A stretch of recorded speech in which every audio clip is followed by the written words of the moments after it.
The 12th chapter of the Gospel of John brings the public ministry of Jesus to its close. He has entered Jerusalem to the welcome of crowds. Greeks have sought an audience, and a voice from heaven has confirmed his mission. Yet the chapter ends in shadow. Many who witnessed the signs still withheld belief, and even among the rulers who believed, most kept silent out of fear of the Pharisees, preferring human praise to the praise of God. Into this climate of hardened rejection, Jesus raises his voice one final time in public declaration. From verse 44 onward, he speaks with urgency. Believing in him, he says, means believing in the one who sent him. Whoever sees him, sees the one who sent him. He came as light into the world, so that those who trust him need not remain in darkness. In verse 47, he explicitly withdraws from the role of judge. He came not to condemn the world, but to save it. The verse at the center of this reading follows directly.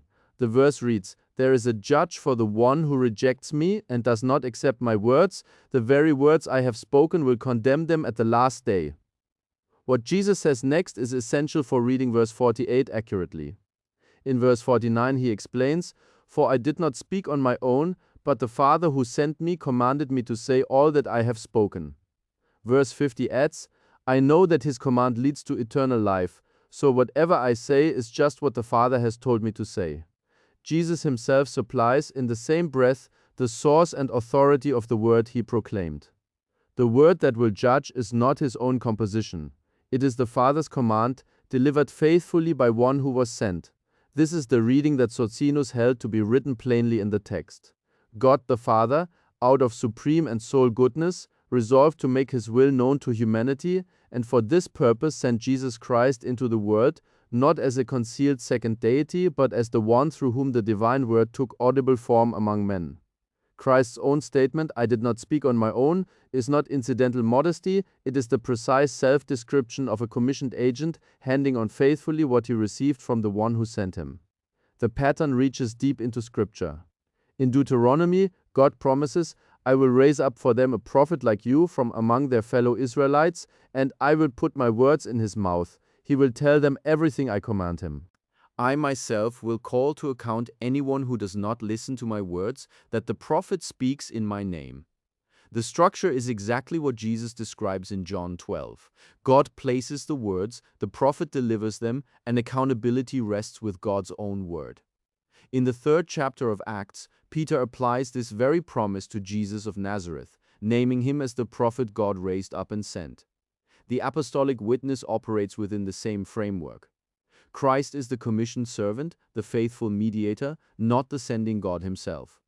A Trinitarian reading draws on John 5:22, where Jesus says the Father has entrusted all judgment to the Son, and argues that this conferred authority reflects Christ's co-equal divine nature. But the language of entrustment resists that conclusion. Authority that is given is not authority that is self-possessed. What is received points to a giver who stands above the recipient. In John 12:48, Jesus himself traces the condemning word to the Father's command, not to his own will. If he were a co-equal divine person speaking from his own divine nature, the repeated insistence that he did not speak on his own authority would be unnecessary and confusing. Crucially, Jesus in verse 48 does not claim to be the judge himself. He says the word will condemn. The word received from the Father and faithfully proclaimed performs the judgment. The emphasis falls entirely on the source and content of what was spoken, not on any inherent divine power of the speaker. Jesus' prayer in John 17 provides the clearest confirmation from within the same gospel. Addressing the Father, he says, "This is eternal life, that they know you, the only true God, and Jesus Christ whom you have sent." The title, "The only true God," belongs to the Father alone. Jesus speaks of himself as the sent one, set apart from the one he addresses. No reading that places Jesus within a co-equal Trinity can hold these words at their natural meaning without strain. John does not present two divine persons of equal standing. He presents the one God who sends, and the Son who is sent obeys and faithfully delivers the word entrusted to him. The Socinian reading of John 12:48 stands on the text itself. The word will judge because it is the Father's word, spoken by command through his commissioned Son. Those who reject Christ's proclamation reject the word of the one true God, delivered through the one God sent. The gravity of this rejection is immense. not because Christ shares divine being with the Father in a Trinitarian sense, but because the living God himself stood behind every word Jesus spoke. Christ's mission is fully honored in this reading, and the strict unity of God remains unbroken. In closing, I want to encourage you, examine for yourself, search diligently, read the scriptures with an open and rational mind. Socinianism does not rest on tradition or church authority, but on the conviction that God's truth is rational, clear, and morally sublime.